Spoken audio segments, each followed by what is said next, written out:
श्री सायं श्रीरम्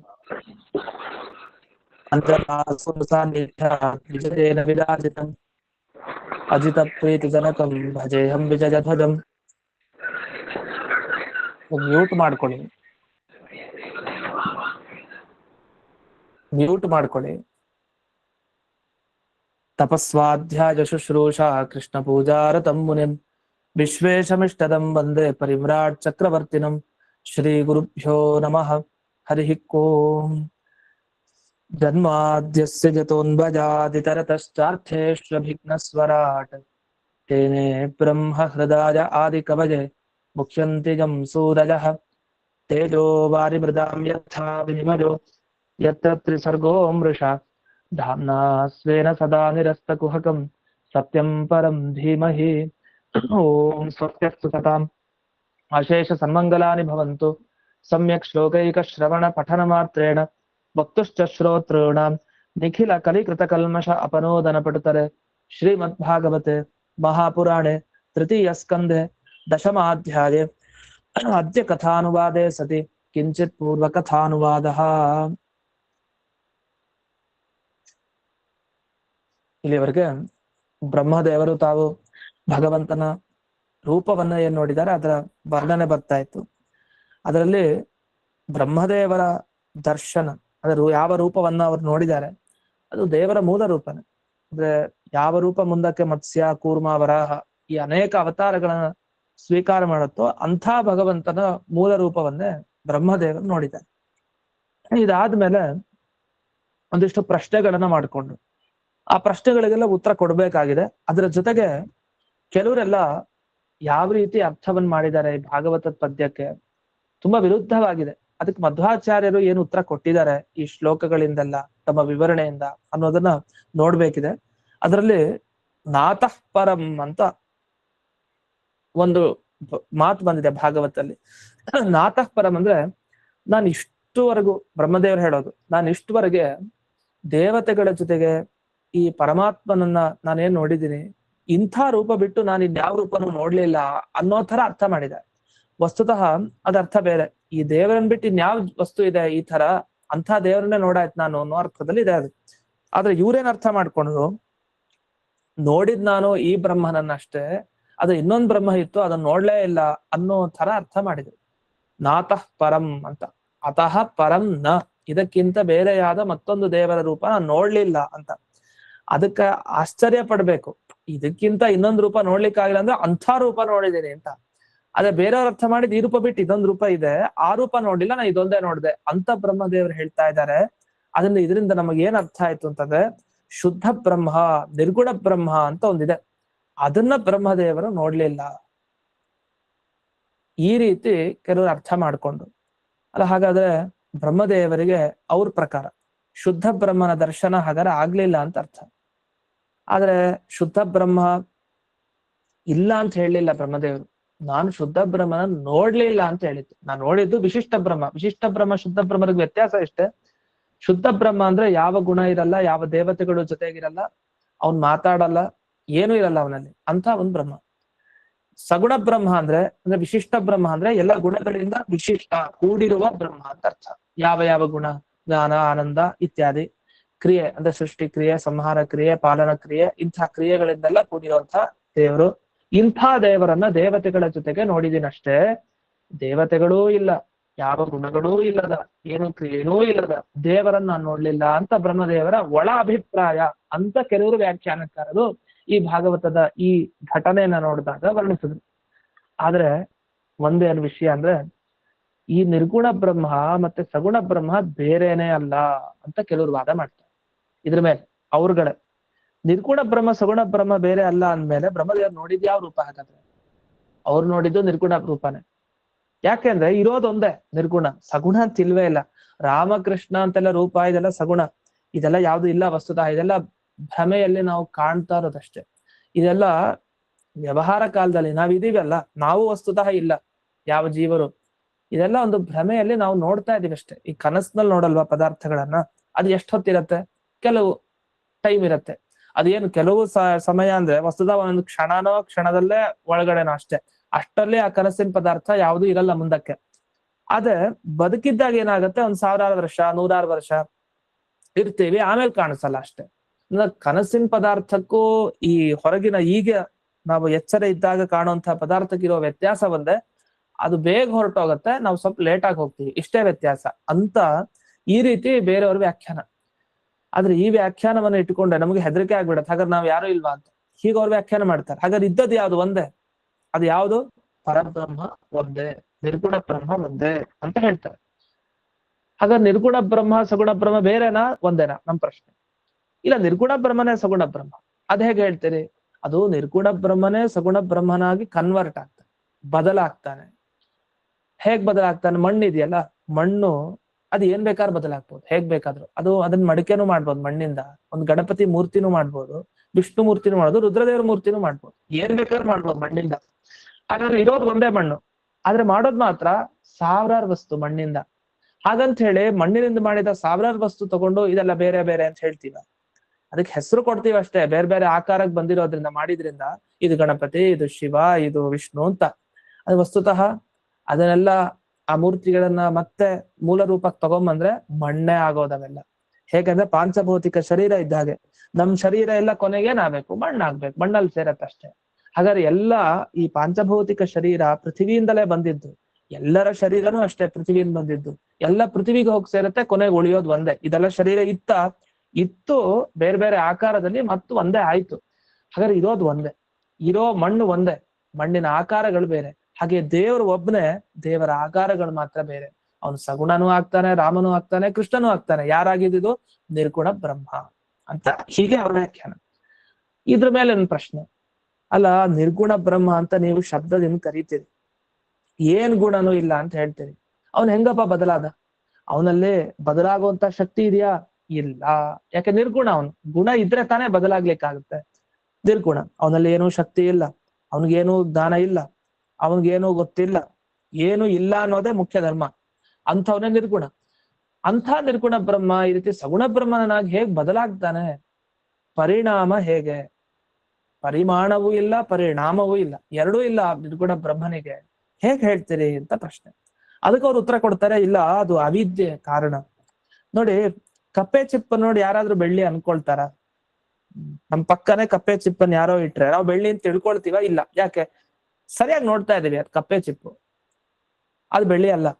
ಅದೇ ನೀವು ಸಮುದ್ರದ ಹತ್ರ ಮಧ್ಯಾಹ್ನ ಬಿಸಿಲು ಬೀಳ್ತಾ ಇದೆ, ಅಲ್ಲಿ ಪ್ರಕಾಶ, ಸೂರ್ಯನ ಬೆಳಕು ಆ ಕಪ್ಪೆ ಚಿಪ್ಪಿನ ಮೇಲೆ ದೂರದಿಂದ ನೋಡ್ತಾ ಇದೀರಿ, ಸರಿಯಾಗಿ ಕಾಣಲ್ಲ ದೂರದಿಂದ, ಅದು ಬೆಳ್ಳಿ ಅಂತ ಅವಶ್ಯವಾಗಿ ಹೊಳಿತಾ ಇರೋದನ್ನ ಅನ್ಕೊಳ್ತೀವಿ. ಬರಲ್ವಾ ಭ್ರಮೆ? ಬರುತ್ತೆ. ಹಾಗಂತ ಹತ್ರಕ್ಕೆ ಹೋದ್ರೆ ಅದು ಬೆಳ್ಳಿನ? ಖಂಡಿತ ಬೆಳ್ಳಿ ಅಲ್ಲ, ಅದು ಕಪ್ಪೆ ಚಿಪ್ಪು. ಅಂದ್ರೆ ಕೆಲವು ಸಲ ಭ್ರಮೆ ಬರುತ್ತೆ, ಕೆಲವು ಸಲ ಭ್ರಮೆ ಬರಲ್ಲ. ಸರಿಯಾಗಿ ನೋಡ್ತೀವಿ, ಸರಿಯಾಗಿ ನೋಡಲ್ಲ. ಎಷ್ಟೋ ಸಲ ನಾವು ದೂರದಿಂದ ಯಾರನ್ನೋ ನೋಡಿರ್ತೀವಿ, ಅವ್ರು ಅಂತ ಅನ್ಕೊಂಡು ಹೋಗಿರ್ತೀವಿ, ಒಂದ್ ದಿವ್ಸ ಕೇಳ್ತೀವಿ, ನೀವ್ ಬಂದಿದ್ರಲ್ವಾ ನೆನೆ ನೋಡದೆ ಅಂತ, ನಾನಲ್ಲ ಅಂತಾರೆ. ಆಮೇಲೆ ವಿಚಾರ ಮಾಡಿದ್ರೆ ಅವ್ರು ಬಂದಿರಲ್ಲ. ಅಂದ್ರೆ ಹೋಲಿಕೆ ಇರತ್ತೆ ಎಷ್ಟೋ ಬಾರಿ, ಇವ್ರು ಅವ್ರ ತರ ಇರ್ತಾರೆ, ಅವ್ರು ಇವ್ರ ತರ ಇರ್ತಾರೆ. ಎಷ್ಟೋ ಸಲ ಭ್ರಮೆಗೆ ಅವಕಾಶ ಇದೆ. ಹಾಗೆ ಇವ್ರೇನ್ ಹೇಳೋದು ಅಂದ್ರೆ, ಬೇರೆ ದರ್ಶನದವರು, ಇದೆಲ್ಲ ಕಾಣ್ತಾ ಇರೋದು ಭ್ರಮೆ, ಇದು ಯಾವ್ದು ಇಲ್ಲ ವಸ್ತು, ನೀವು ಇದ್ಯಾವ್ದು ಇಲ್ಲ ವಸ್ತುತಃ. ಇದ್ ಹೇಗೆ ಅಂದ್ರೆ, ಕಪ್ಪೆ ಚಿಪ್ಪನ್ ನೋಡಿ ಬೆಳ್ಳಿ ಅನ್ಕೊಂಡ್ವಲ್ಲ, ಬೆಳ್ಳಿ ಇದೆಯಾ? ಇಲ್ಲ. ಆ ತರ ನಾವು. ಮತ್ ಬೆಳ್ಳಿ ಇತ್ತಲ್ವಾ ಅಂದ್ರ, ಹೌದು. ಎಲ್ಲಿವರ್ಗೆ? ಬೆಳ್ಳಿ ಅನ್ನೋ ಜ್ಞಾನ ಇರೋವರ್ಗ್ ಮಾತ್ರ ಇದೆ, ಜ್ಞಾನ ಇರೋವರ್ಗ್ ಮಾತ್ರ. ಹತ್ರಕ್ಕೆ ಹೋದ್ಮೇಲೆ ಗೊತ್ತಾಗತ್ತೆ ಅದಿಲ್ಲ ಅಂತ. ನಮಗೂ ಹಾಗೆ ಸರಿಯಾಗಿ ಶಾಸ್ತ್ರನೆಲ್ಲ ಓದಿ ಜ್ಞಾನ ಬರೋವರ್ಗ್ ಮಾತ್ರ ನಾವ್ ಇರ್ತೀವಿ. ಶಾಸ್ತ್ರ ಓದಿದ್ಮೇಲೆ, ಚೆನ್ನಾಗ್ ಜ್ಞಾನ ಬಂದ್ಮೇಲೆ ನಾವೇನೂ ಇಲ್ಲ ಅಂತ ನಮ್ಗೆ ಅರ್ಥ ಆಗುತ್ತೆ. ಅದು ಇರೋದು ಬ್ರಹ್ಮ ಒಂದೇ. ನೀವಿಲ್ವಾ? ಇಲ್ಲ, ನೀವೇ ಬ್ರಹ್ಮ ಅಂತ ಅಲ್ಲಿ ಕೊನೆಗೆ ಇರೋದು ಒಂದೇ ತತ್ವ, ಆದ್ರೆ ಅದ್ರಲ್ಲಿ ಏನೂ ಇಲ್ಲ. ಈ ತರ ಮುಗ್ಧವಾಗಿ, ಒಂಥರ ಮೋಹಕವಾಗಿ ನಮ್ಗನ್ಸುತ್ತೆ, ಅರ್ಥ ಆಗಲ್ಲ ಶಾಸ್ತ್ರ. ಆದ್ರೆ ನಿಜವಾದ ಸ್ಥಿತಿ ಇದು ಅಂತ ಅವರು ಶಾಸ್ತ್ರಕ್ಕೆ ಹೀಗೆ, ಭಾಗವತಕ್ಕೂ ಹೀಗೆ ಅರ್ಥ ಮಾಡ್ತಾರೆ. ನಾವು ಬ್ರಹ್ಮಸೂತ್ರಗಳ ಚರ್ಚೆ ಅಂತ ಅಷ್ಟೇ ಅನ್ಕೊಂಡಿರ್ತೀವಿ. ಬ್ರಹ್ಮಸೂತ್ರಗಳಲ್ಲಿ ಮಾತ್ರ ಈ ಮತತ್ರಯಾಚಾರ್ಯರ ಭಾಷ್ಯ, ಅಂದ್ರೆ ಈ ವಿಶಿಷ್ಟಾದ್ವೈತ ಭಾಷ್ಯ, ಶಾಂಕರ ಭಾಷ್ಯ, ಆಮೇಲೆ ಇದು ಮಾಧ್ವ ಭಾಷ್ಯ ಅಂತ. ಹಾಗಿಲ್ಲ, ಭಾಗವತಕ್ಕೂ ಈ ತರದ ವಿವರಣೆಯನ್ನ ಆಯಾಯ ಮತದವರು ಅವಶ್ಯವಾಗಿ ನೀಡಿದ್ದಾರೆ. ಅವರವರ ಸಿದ್ಧಾಂತವನ್ನ ಭಾಗವತಲ್ಲೂ ಅವ್ರು ಕಂಡಿದ್ದಾರೆ. ವೇದವ್ಯಾಸರೇ ಬರೆದ ಭಾಗವತದಲ್ಲಿ, ವೇದವ್ಯಾಸರೇ ಬರೆದ ಬ್ರಹ್ಮಸೂತ್ರದಲ್ಲಿ ದೇವರು ಜೀವರು ಒಂದೇ ತತ್ವ ಅಂತ ಹೇಳಿದ್ದಾರೆ ಅಂತ ಅವ್ರು ಇಲ್ಲೂ ಬಿಡಲ್ಲ. ಭಾಗವತದಲ್ಲೂ ಇಲ್ಲೇ ಏನ್ ಮಾಡಿದ್ದಾರೆ, ಭಾಗವತಕ್ಕೆ ವ್ಯಾಖ್ಯಾನವನ್ನು ಮಾಡ್ತಾ, ಅವಿದ್ಯೆಯಿಂದಾಗಿ ನಮಗೆ ಒಂದು ಪದಾರ್ಥ ಇನ್ನೊಂದು ಪದಾರ್ಥ ಆಗಿ ತಿರುಗಬಹುದು, ಬದಲಾಗಬಹುದು ಅಂತ ಹೇಳಿದ್ದಾರೆ. ಹಗ್ಗ ಹೇಗೆ ಹಾವಾಗಿ ಬದಲಾಗತ್ತೋ, ಹೇಗೆ ಕಪ್ಪೆ ಚಿಪ್ಪು ಬೆಳ್ಳಿಯಾಗಿ ಬದಲಾಗುತ್ತೋ ಅದೇ ತರ ಒಬ್ಬನೇ ಪರಮಾತ್ಮ ಎಲ್ಲಾ ವಸ್ತುಗಳಾಗಿ ಬದಲಾಗ್ತಾನೆ, ಪರಿಣಾಮವನ್ನ ಪಡಿತಾನೆ. ಮಣ್ಣು ಹೇಗ್ ಬದಲಾಗತ್ತೋ ಆ ತರ. ಇಲ್ಲಿ ಎರಡು ಉದಾಹರಣೆ ಇದೆ. ಎರಡು ಉದಾಹರಣೆ ಸ್ವಲ್ಪ ವ್ಯತ್ಯಾಸ ಇದೆ. ಇದನ್ನ ಅದ್ವೈತ ದರ್ಶನದಲ್ಲಿ ಎರಡು ವಾದ ಅಂತ ಕರೀತಾರೆ. ಎರಡು ವಿಚಾರ, ಒಂದು ಪರಿಣಾಮವಾದ, ಇನ್ನೊಂದು ವಿವರ್ತವಾದ ಅಂತ ಪ್ರಸಿದ್ಧವಾದ ಎರಡು ವಿಚಾರ. ಪರಿಣಾಮವಾದ ಅಂದ್ರೆ ಮಣ್ಣು ಬದಲಾಗತ್ತಲ್ಲ ಆ ತರ. ಮಣ್ಣು ಬದಲಾಯ್ತು, ಅದ್ರ ಪರಿಣಾಮ ಆಯ್ತು, ಅದೇ ಮಣ್ಣೆ ಮುಂದೆ ಅನೇಕ ವಸ್ತುಗಳಾಯ್ತು. ಆದ್ರೆ ವಿವರ್ತವಾದದಲ್ಲಿ ಹಾಗಲ್ಲ. ಕಪ್ಪೆ ಚಿಪ್ಪನ್ನು ನೋಡಿದ್ರಿ, ಆದ್ರೆ ಬೆಳ್ಳಿನೇ ಅದಾಗ್ಲಿಲ್ಲ. ಆದ್ರೆ ಅದನ್ನ ನೋಡಿದಾಗ ಬೆಳ್ಳಿ ಅಂತ ಜ್ಞಾನ ಬಂತಷ್ಟೇ. ವಸ್ತು ಇದೆಯಾ, ಇದೆ ಅಂತ ಅವರು ಒಪ್ಪಿದ್ದಾರೆ. ಅದೊಂಥರ ವಸ್ತು, ಅದು ಹೇಳಲಿಕ್ಕೆ ಬರಲ್ಲ ಅಂತ ಹೇಳ್ತಾರೆ. ಅಂತ ವಸ್ತು ಹುಟ್ಟಿತು ಅಂತ ಹೇಳ್ತಾರೆ. ಆದ್ರೆ ಆ ಕಪ್ಪೆ ಚಿಪ್ಪೆ ಬದಲಾಗಿದ್ದಲ್ಲ. ಮಣ್ಣು ಹೇಗೆ ಒಂದು ಮಡಿಕೆಯಾಗಿಯೋ ಅಥವಾ ಇನ್ನೊಂದು ವಸ್ತುವಾಗಿಯೋ ಪರಿಣಾಮ ಬದಲಾಗತ್ತಲ್ಲ, ಆ ತರ ಅಲ್ಲ ಅಂತ ಹೇಳ್ತಾರೆ. ಎರಡು ಉದಾಹರಣೆಗೆ ಚೂರು ವ್ಯತ್ಯಾಸ ಇದೆ, ಆದ್ರೆ ಒಂದೇ ತತ್ವ. ಅವ್ರು ಹೇಳೋದು ಮಣ್ಣು ಬದಲಾದ್ರೂ ಮಣ್ಣೆ, ಉಳಿಯೋದು ಒಂದೇ. ಮತ್ತೆ ಕಪ್ಪೆ ಚಿಪ್ಪು ನೋಡಿ ಬೆಳ್ಳಿ ಅಂತಿದ್ರು, ಬೆಳ್ಳಿ ಏನಿಲ್ಲ, ಇರೋದು ಒಂದೇ ಕಪ್ಪೆ ಚಿಪ್ಪು ಅಷ್ಟೇ. ಈ ಸಿದ್ಧಾಂತಕ್ಕಂತೂ ಬಂದೇ ಬರ್ತಾರೆ. ಅಂತ ಈ ಸಿದ್ಧಾಂತವನ್ನ ಗಮನಿಸಿದಾಗ ಯಾಕೆ ನಾವು ಹಗ್ಗವನ್ನು ನೋಡಿ ಹಾವು ಅಂತ ತಿಳಿದುಕೊಂಡ್ವಿ, ಯಾಕೆ ಕಪ್ಪೆ ಚಿಪ್ಪನ್ನು ನೋಡಿ ಬೆಳ್ಳಿ ಅಂತ ತಿಳಿದುಕೊಂಡ್ವಿ ಅಂದ್ರೆ ಅದಕ್ಕೆ ಕಾರಣ ಒಂದೇ, ನಮ್ಮ ಅಜ್ಞಾನ, ಅವಿದ್ಯೆ ಕಾರಣ. ಆ ಅವಿದ್ಯೆ ಏನ್ ಮಾಡ್ತಾ ಇದೆ, ಒಂದು ವಸ್ತುನ ಇನ್ನೊಂದು ವಸ್ತು ತರ ಕಾಣಿಸ್ತಾ ಇದೆ, ಆ ತರ ತೋರಿಸ್ತಾ ಇದೆ ನಮಗೆ. ಅದನ್ನ ನಾವು ಅದನ್ನ ನಂಬಬೇಕು ಅಂತ ಇದು ಇರುವಂತಹ ವಿಷಯ.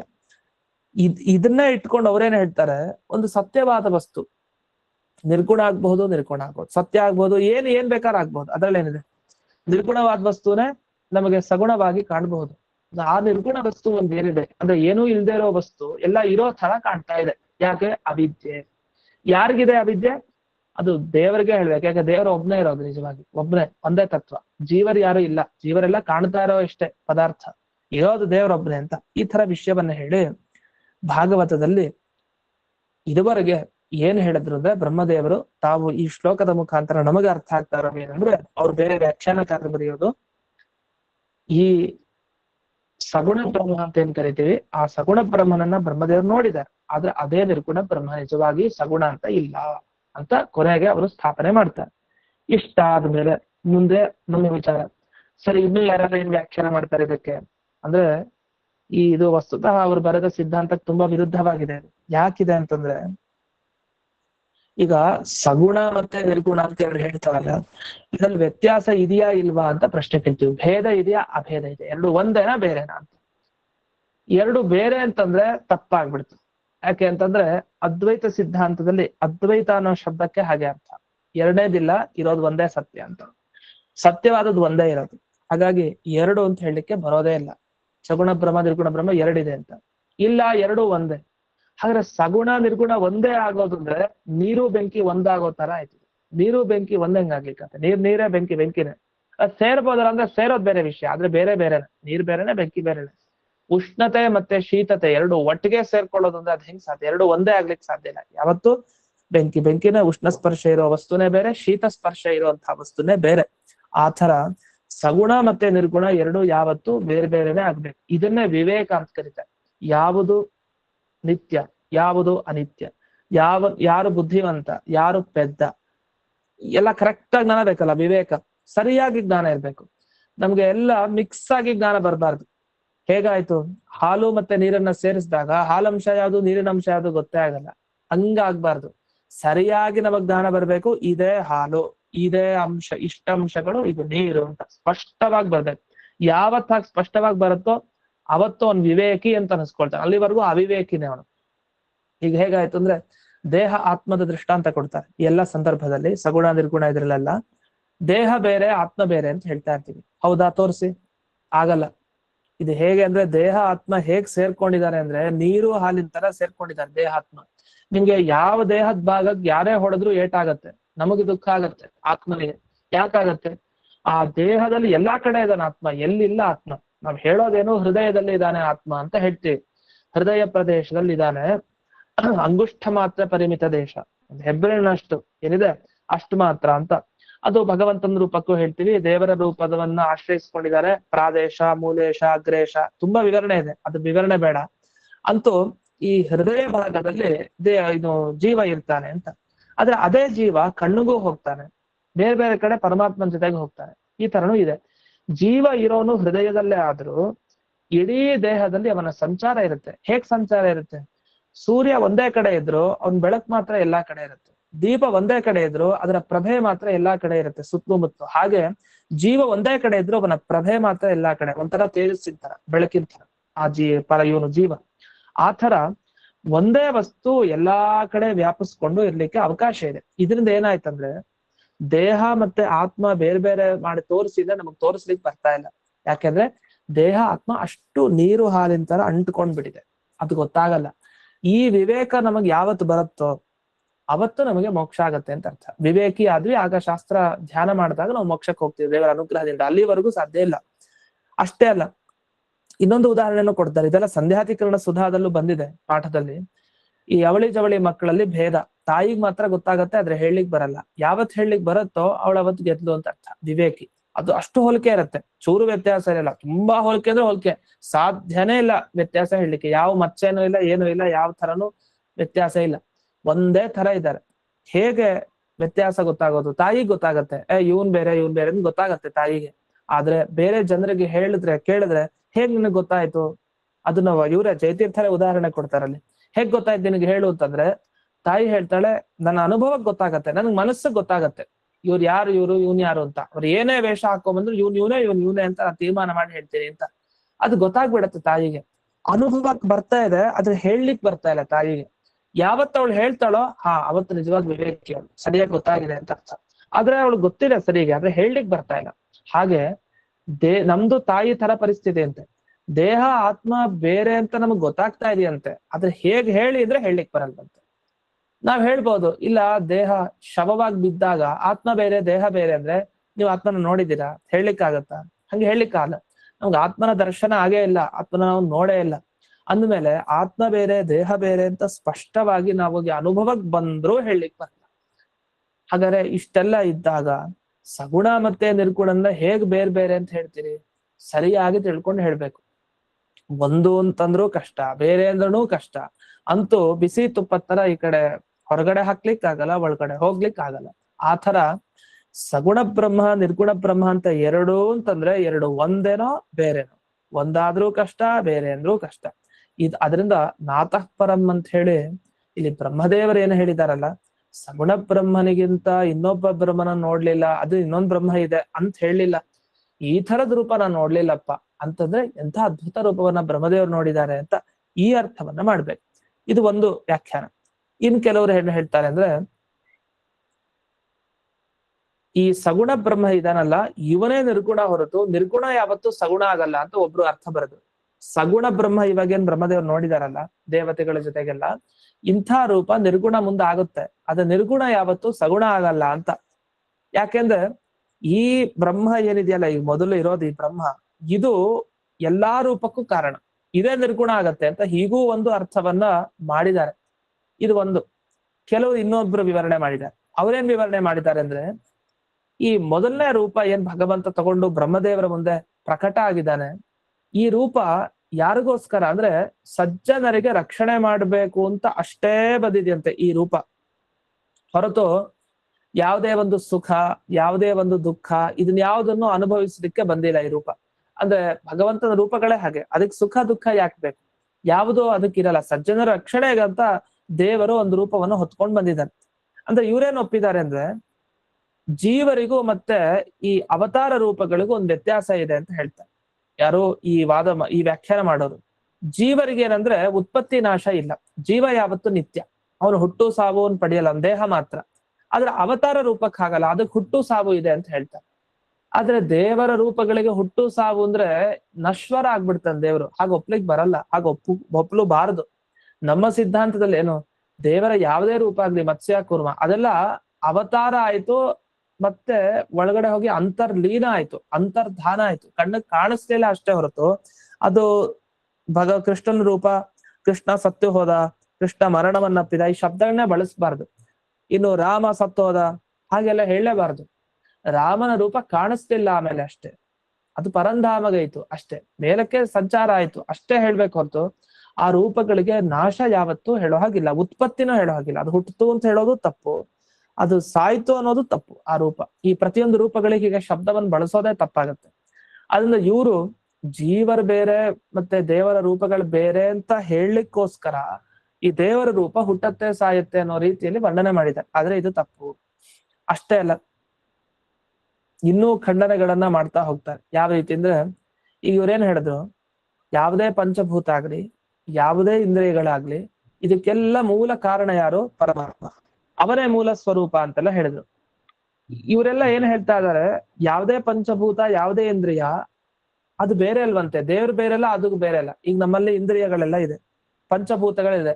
ಈಗ ಆಕಾಶ ಅಂದ್ರೆ ಯಾರು? ದೇವರೇ ಆಕಾಶ. ವಾಯು ಅಂದ್ರೆ ಯಾರು? ದೇವರೇ ವಾಯು ಆದ, ದೇವರೇ ಗಾಳಿ ಆದ, ದೇವರೇ ಬೆಂಕಿ ಆದ, ದೇವರೇ ನೀರಾದ, ದೇವರೇ ಪೃಥ್ವಿ ಆದ, ಎಲ್ಲ ದೇವರೇ ದೇವರೇ ಅಂತ. ಹೀಗೆ ಜಡ ಪದಾರ್ಥವಾಗಿ ದೇವರು ಬದಲಾಗ್ತಾನೆ ಅಂದ್ರೆ ಇದನ್ನ ಹೇಗ ಅನ್ನೋದು? ನಾವು ದಿಢೀರಂತ ಒಂದು ಕಲ್ಲಾಗಿ ಕೂತ್ ಬಿಟ್ರೆ ಅಂದ್ರೆ ಇದು ಹೆಂಗ್ ಸಾಧ್ಯ? ನಾವು ಕಲ್ಲಾಗ್ಬಿಡೋದು, ನಾವು ಪುಸ್ತಕ ಆಗ್ಬಿಡೋದು, ನಾವೇ ಮೊಬೈಲ್ ಆಗ್ಬಿಡೋದು, ಈ ತರ ಒಬ್ಬ ಚೇತನ ಒಂದು ಜಡವಾಗಿ ರೂಪ ಧರಿಸ್ಕೊಡೋದು ಅನ್ನೋದು ಯಾವ ಅವಿವೇಕಿನೂ ಮಾಡಲ್ಲ. ದೇವರು ತುಂಬಾ ಬುದ್ಧಿವಂತ, ಅಂತ ಅವಿವೇಕತನ ಅವ್ನ್ ಖಂಡಿತ ತೋರ್ಸಲ್ಲ. ಈ ರೀತಿ ಅವಿವೇಕತನದ ಪರಾಕಾಷ್ಠೆ ದೇವರಿಗಿದೆ ಅನ್ನೋ ತರ ವರ್ಣನೆ ಮಾಡ್ಬಿಡ್ತಾರೆ. ಏನೋ ದೇವ್ರು ಅಂತ ಹೇಳೋದು ಶಬ್ದದಿಂದ, ಅದ್ರ ವರ್ಣನೆ ಮಾಡೋದು ಮಾತ್ರ ಅವ್ನ್ ಪೆದ್ದ ಅನ್ನೋ ತರ ವರ್ಣನೆ ಮಾಡ್ತಾರೆ. ಯಾವ ವ್ಯಕ್ತಿನೂ ಕೂಡ ಜಡ ಪದಾರ್ಥವಾಗಿ ಪರಿಣಾಮ ಹೊಂದಲಿಕ್ಕೆ ಬಯಸೋದಿಲ್ಲ. ಈ ತರ ವ್ಯಾಖ್ಯಾನವನ್ನ ಮಾಡಿದ್ದಾರೆ. ಇದ್ಯಾವುದು ಪ್ರಾಮಾಣಿಕ ಅಲ್ಲ. ಅದರಿಂದ ಇಲ್ಲೆಲ್ಲ ಭೂತ ಇಂದ್ರಿಯ ಆತ್ಮಕಂ ಅಂತೇನ್ ಹೇಳಿದ್ದಾರೆ. ಆತ್ಮಕ ಅಂದ್ರೆ ಸ್ವರೂಪ ಅಂತ ಅರ್ಥ ಅಲ್ಲ. ಅಂದ್ರೆ ಪಂಚಭೂತಗಳನ್ನ ಮತ್ತೆ ಇಂದ್ರಿಯಗಳನ್ನ ತನ್ನ ರೂಪವನ್ನಾಗೆ ಪಡೆದ, ತಾನೇ ಅವುಗಳಾಗ್ಬಿಟ್ಟ ಅಂತ ಈ ರೀತಿ ಅರ್ಥ ಅಲ್ಲ. ಇದಕ್ಕೆ ಏನರ್ಥ ಅಂದ್ರೆ, ಆತ್ಮ ಅನ್ನೋದಕ್ಕೆ ವ್ಯಾಪಕ ಅಂದ್ರೆ ವ್ಯಾಪಿಸ್ಕೊಂಡಿದ್ದಾನೆ ಅಂತ ಅರ್ಥ. ಇದನ್ನೇ ಅವತ್ತೊಂದ್ ದಿವಸ ಹೇಳಿದ್ದು ಜಯತೀರ್ಥರೊಂದು ಶ್ಲೋಕ ಹೇಳ್ತಾರೆ, ಮಹಾಭಾರತದಲ್ಲಿ ಬಂದ ಶ್ಲೋಕ. ಆತ್ಮ ಅಂತಂದ್ರೆ ಎಲ್ಲಾ ಕಡೆ ವ್ಯಾಪಿಸ್ಕೊಂಡಿರೋರಿಗೆ ಆತ್ಮ ಅಂತ ಕರೀತಾರೆ. ಇಲ್ಲಿ ಪಂಚಭೂತಗಳನ್ನ ತಗೊಳ್ಳಿ, ಯಾವುದೇ ಇಂದ್ರಿಯಗಳು ತಗೊಳ್ಳಿ, ಎಲ್ಲಾ ಕಡೆ ದೇವರು ಇದಾನೆ ಅಂತ ಅರ್ಥ ಹೊರತು ದೇವರೇ ಆ ಇಂದ್ರಿಯಗಳಾಗಿದ್ದಾನೆ, ದೇವರೇ ಪಂಚಭೂತಗಳಾಗಿ ಬದಲಾಗಿದ್ದಾನೆ, ಪರಿಣಾಮ ಪಡೆದಿದ್ದಾನೆ ಅಂತ ಅರ್ಥ ಅಲ್ಲ. ಇಷ್ಟೆಲ್ಲ ಆತ್ಮಶಬ್ದಕ್ಕೆ ಬೇಕಾದಷ್ಟು ಅರ್ಥನೂ ಇದೆ. ಹೀಗೆ ಇಷ್ಟೆಲ್ಲಾ ಮತವನ್ನ ಅನುವಾದ ಮಾಡಿ ಯಾವ ಮತನೂ ಸರಿ ಇಲ್ಲ ಅಂತ ನಾವು ತಿಳ್ಕೊಳ್ಬೇಕು. ಇಲ್ಲ ಅಂದ್ರೆ ಇಂಥ ಅಪ್ರಾಮಾಣಿಕವಾದ ವ್ಯಾಖ್ಯಾನವನ್ನು ನಾವು ಒಪ್ಪಿದ್ರೆ ಬಹಳ ಅನಿಷ್ಟ. ಯಾಕೆಂದ್ರೆ ಆಗಾಗ ಜನರಿಗೆ ಅವನು ಇರುವಂತಹ ರೂಪವನ್ನು ತೋರಿಸ್ತಾನೆ, ಮತ್ತೆ ಕಾಣಿಸ್ತಾ ಇರೋ ಹಾಗೆ ಮಾಡ್ಕೊಳ್ತಾನೆ. ಅಷ್ಟೇ ಬಿಟ್ರೆ ಹೊಸದಾಗ ಒಂದು ರೂಪ ಹುಟ್ಟಿಸ್ತಾನೆ, ಹೊಸದಾಗ ಒಂದು ನಾಶ ಮತ್ ಮಾಡ್ಕೊಳ್ತಾನೆ ಅಂತ ಹೀಗೆಲ್ಲ ನಮ್ ತರ ದೇವರನ್ನ ಹೋಲಿಸಬಾರ್ದು. ಅದು ತಪ್ಪು. ವ್ಯತ್ಯಾಸ ಹೇಳಲಿಕ್ಕೆ ಹೋದ್ರು ಸರಿಯಾಗಿ ವ್ಯತ್ಯಾಸ ಹೇಳ್ಬೇಕು ನಮಗೂ ದೇವ್ರಿಗೂ. ಅದು ಬಿಟ್ಟು ಕೆಲವು ರೂಪಗಳದ್ದು ದೇವ್ರದ್ದು ಒಂಥರ, ಕೆಲವು ರೂಪಗಳಿಗೆ ಹೀಗಿದೆ ಅಂತ ಹೇಳ್ತಾರೆ. ಮೂಲ ರೂಪ ಮಾತ್ರ ಯಾವಾಗ್ಲೂ ಒಂದೇ ತರ ಇರುತ್ತೆ.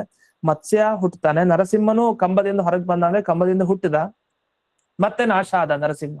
ಹಿಂಗ್ ಹೇಳೋದ? ಹಂಗಲ್ಲ. ಕಂಬದಿಂದ ಹೊರಗ್ ಬಂದ, ಮತ್ತೆ ಅಂತರ್ಧಾನ ಪಡೆದ, ಮತ್ತೆ ಕಾಣಿಸ್ಲಿಲ್ಲ ಅಷ್ಟೆ. ಅದರಿಂದ ಕಂಬದಿಂದ ಹುಟ್ಟಿದ್ದಲ್ಲ, ಕಂಬದಿಂದ ಹೊರಗ್ ಬಂದಿದ್ದೇ ಅದೇ ಕಾರಣಕ್ಕೆ. ನನಗೆ ಎಂದಿಗೂ ಗರ್ಭವಾಸ ದುಃಖ ಇಲ್ಲ, ನಾನು ಒಳಗಡೆಯಿಂದ ಹೊರಗ್ ಬರ್ಬೇಕು ಅಂತಿಲ್ಲ 9 ತಿಂಗಳಿದ್ದು, ಇದನ್ನೆಲ್ಲ ತಿಳಿಸ್ಲಿಕ್ಕೆನೆ ಒಂದು ಜಡವಾದ ಕಂಬದಿಂದ ಹೊರಗೆ ಬಂದಿದ್ದು ಅದಕ್ಕೆ ಭಗವಂತ. ಅದು ಒಂದು ಉದಾಹರಣೆ ಸಾಕು, ಎಲ್ಲಾ ಅವತಾರಗಳಿಗೂ ಅದು ಅಪ್ಲೈ ಆಗುತ್ತೆ. ಇಷ್ಟು ದೇವರ ವಿಷಯ ಇದ್ದಾಗ ಇವರು ಅನೇಕರು ಈ ಭಾಗವತ ಪದ್ಯಕ್ಕೆ ಬ್ರಹ್ಮದೇವರ ಒಂದು ಮಾತನ್ನ ಅಪಾರ್ಥ ಮಾಡಿಕೊಂಡು ಏನೇನೋ ವ್ಯಾಖ್ಯಾನ ಮಾಡ್ಬಿಟ್ಟಿದ್ದಾರೆ. ಅದಕ್ಕೆ ಮಧ್ವಾಚಾರ್ಯರು ತಾವು ಭಾಗವತ ತಾತ್ಪರ್ಯದಲ್ಲಿ ಪ್ರತಿಯೊಂದನ್ನು ವಿವರಿಸಿದ್ದಾರೆ. ಅದರಲ್ಲಿ ಈಗಾಗಲೇ ನಾವು ನೋಡಿದೀವಿ ಕೆಲವು ಶ್ಲೋಕದ ವಿವರಣೆಯನ್ನ. ಒಂದು, ಭೂತೇಂದ್ರಿಯಾಣಂ ಆತ್ಮಕಂ ಯಚ್ಚ ಆಪ್ನೋತಿ ಇತ್ಯಾದೇಹೆ ಅಂತ ಹೇಳಿದ್ದಾರೆ.